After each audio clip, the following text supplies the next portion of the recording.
Georgie, fire away, mate. You're great at telling stories, so tell us in the best way you know how. Okay. Well, basically, I had what you would call a spiritual awakening or a crown chakra opening through the raising of my kundalini. So basically it all started, I was in the music industry and I was one of the best booking agents in the country, and I worked for InXS's touring agency. And my lifestyle was basically sex, drugs and rock and roll. And I was deeply and profoundly unhappy. The more successful I became at that, the worse of a human being I felt like I was becoming. So to cut a long story short about that, I had an experience with one of our artists that made me decide that I no longer wanted to give my life energy over to support the egos and the careers and the lives of these selfish, egotistical people. So I started doing Tai Chi. And when I started doing Tai Chi, my body started changing, my energy levels started increasing. So I gave up drinking alcohol, I gave up smoking cigarettes, I gave up smoking marijuana, I gave up taking cocaine, I gave up all the sort of drugs, and I even gave up sex because I found that I wasn't in a long-term relationship. The sex that I was having on a casual basis was deeply unfulfilling. So I went through this whole process over time, and Tai Chi and Qigong was the foundation of that. So I was purifying myself physically and emotionally, and I did stuff like rebirthing, and I was doing meditation. And so anyway, what I was doing is I was going out to like nature, to the end of the point, lives at Darling Point, and I was asking, the universe, God, the Great Spirit, whatever you want to call it, to be shown what my life purpose was, because I'd become successful in what my ego thought that I would want.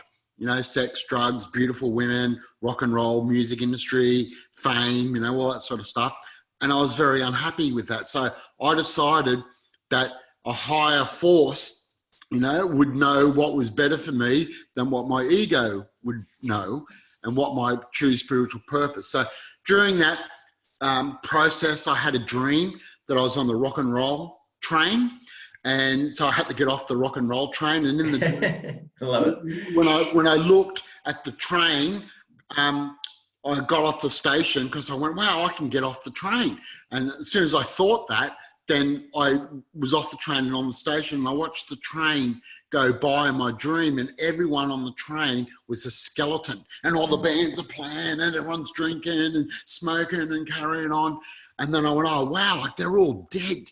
And then I looked, and the train was going down the track, and in the front of the track, not too far in the future, was this black hole, an abyss, and the train was just about to go down into the abyss. And I went, wow, like I've just saved myself from going down the abyss, and if I stayed in the rock and roll train, I was going to die because they were all dead.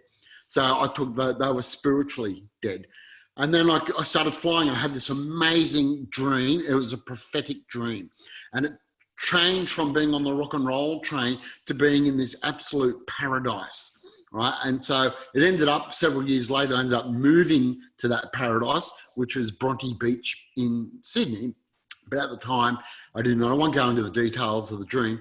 And so anyway, I started this whole process of Tai Chi and then Qigong, and then synchronicity. The more I was asking the universe, things were falling into my lap.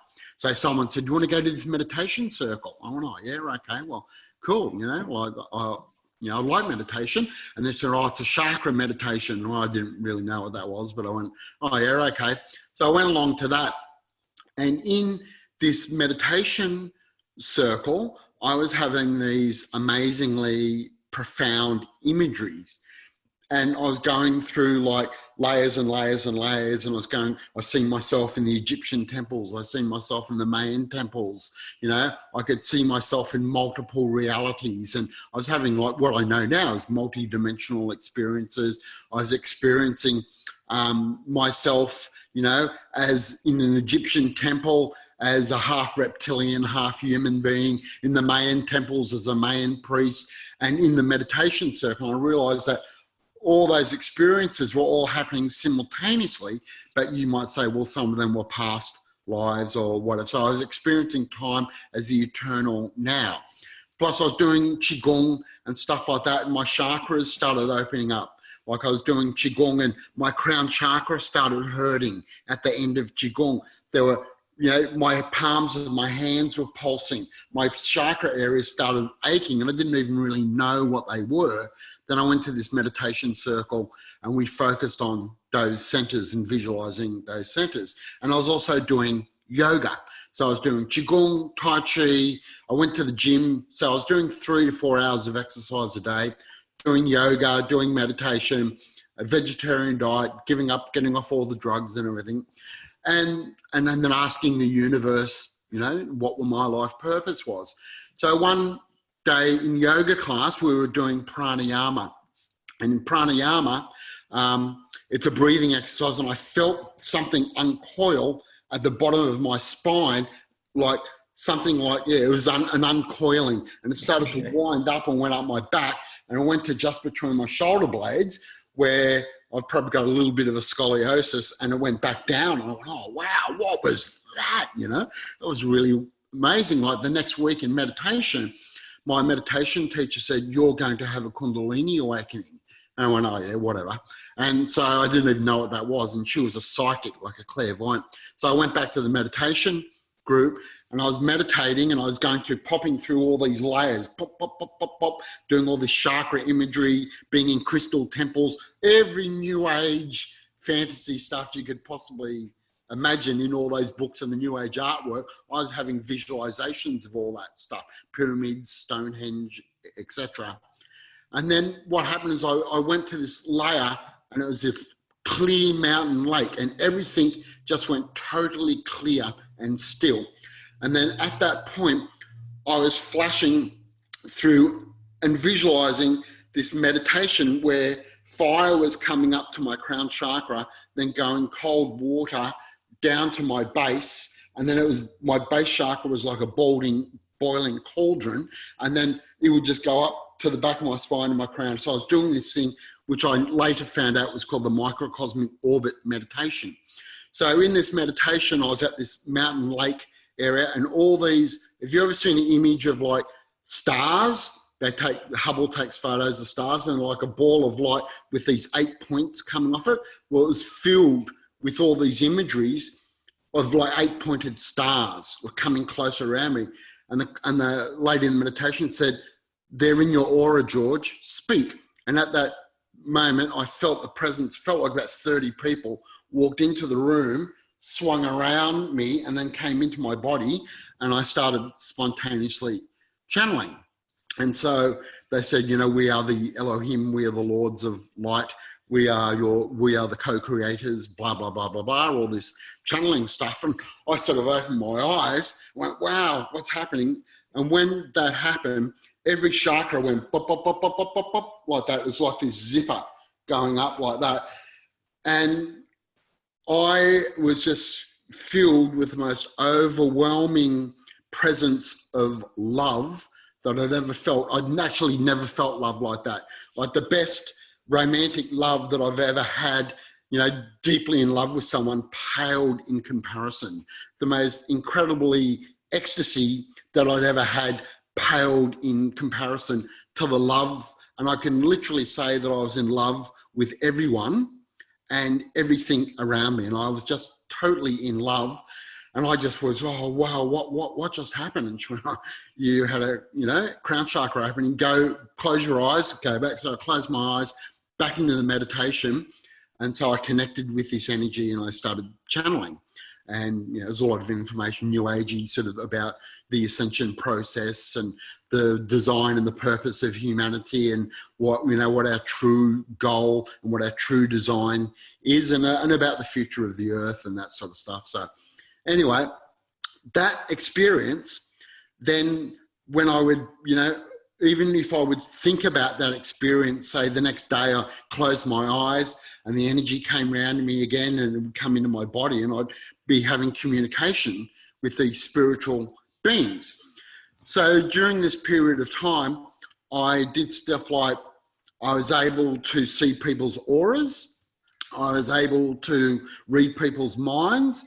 I was able to determine what people's emotional blocks were causing them to not be able to feel the divine love of the universe, because all of life is connected with love, right? This incredible, divine, sensuous, erotic, beautiful, overwhelming love. So it's the love is the base chakra and the heart chakra, you know, not one or the other, but both combined. So divine love is sensuous, you know, it's the energy of reproduction. So it's erotic as well. I was invited to merge my consciousness with a tree in the park, in Centennial Park in Sydney.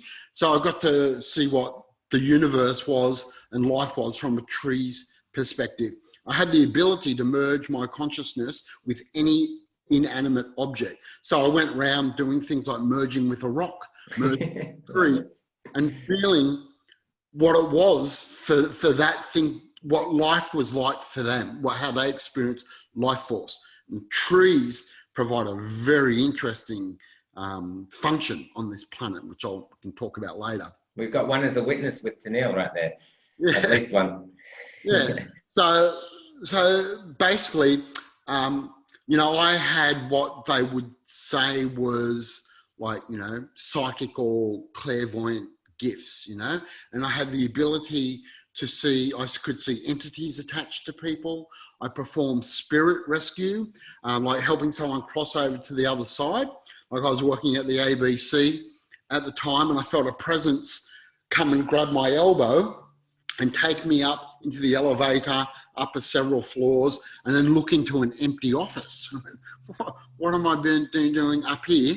That night, I'm in meditation. The energy comes around, and this voice speaks to me. He said, you work at the ABC? And I, yeah, having telepathic communication. Yes, I do.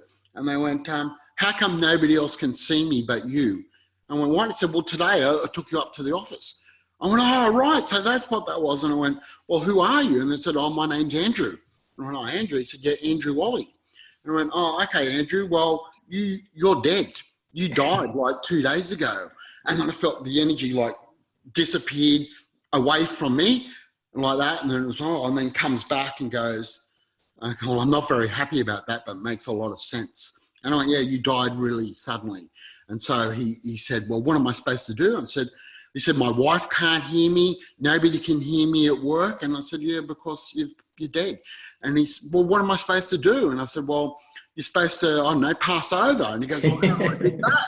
And I went, and I just had this thought in my mind to tell him to ask for the angels.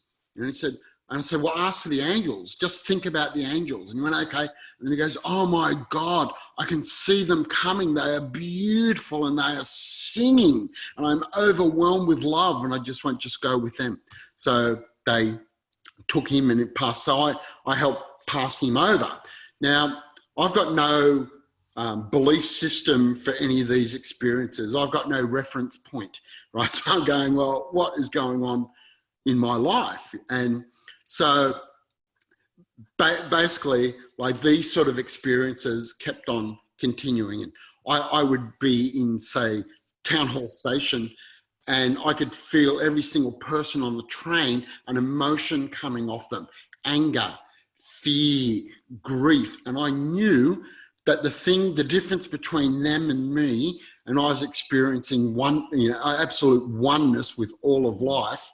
And I was in ecstatic love with everyone and everything, that they had an emotion that was blocking them.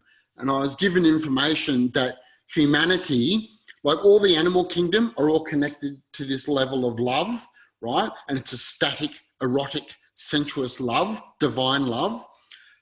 But humans weren't, or just about all humans, a few are, right?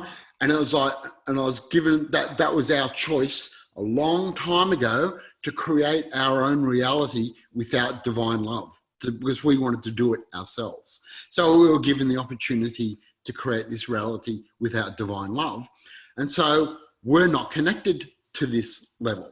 We can have glimpses of it. And I had, through this process, this kundalini awakening, connected that to that level of love. And I knew what the natural kingdom and how it experiences life force, the divine, God, you know, whatever you want to call it, the great spirit, whatever label you want to put on that energy field. And so that experience lasted for 2 weeks for me, and I was given a lot of profound information. And it changed my life profoundly, like deeply profoundly. I started up a business called Place of Love Promotions, where the goal of that was to promote people who were doing emotional clearing work. I was doing solstice and equinox ceremonies. I was doing, you know, all the stuff that you could do and all the channeling and all that sort of stuff to help humanity go back to this divine level. And I was told in this experience that we're going to go there anyway, that this is our future reality, that the world's going to ascend, humans will ascend, and my role was to help facilitate that. Then I learned feng shui, you know, and I started using that and promoting all these workshops, and it gave me a level of empathy and compassion for people, because in those moments I could feel everyone's just doing the best that they can without this energy force of love driving them that drives all of nature, you know, and so we're doing the best that we can, and we've got these emotions that are blocking us from having these ecstatic experiences. So you know, so I see people now in a far less judgmental way. I also know what the purpose of humanity is, yeah, and what my purpose and what our future is.